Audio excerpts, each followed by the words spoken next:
ప్రపంచ కిడ్నీ దినోత్సవం సందర్భంగా ప్రత్యేక కార్యక్రమాలు నిర్వహించిందే విరించి పీపుల్స్ హాస్పిటల్ యాజమాన్యం. తమ హాస్పిటల్ ద్వారా కిడ్నీ చికిత్స పొందిన వారికి సన్మాన కార్యక్రమాన్ని ఏర్పాటు చేసింది. గత కొంతకాలంగా తాము కిడ్నీ అవగాహన కల్పిస్తున్నామని చెబుతోంది. కిడ్నీ మార్పిడిలో చారిత్రక విజయాలు తమ హాస్పిటల్ సొంతమని అన్నారు విరించి హాస్పిటల్ వైద్యులు.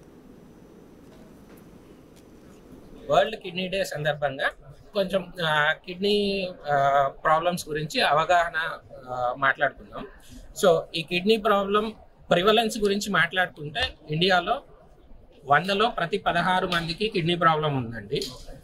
బట్ ప్రాబ్లం ఏంటంటే కిడ్నీ ప్రాబ్లం అనేది యూజువల్గా సైలెంట్.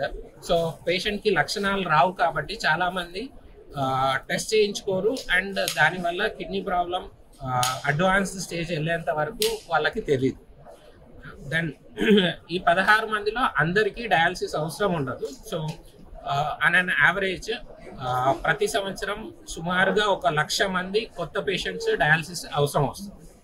సో ఈవెన్ ట్రీట్మెంట్ పరంగా చూసుకున్నా కానీ డయాలసిస్ అనేది not the ideal treatment. Transplantation is the ideal treatment.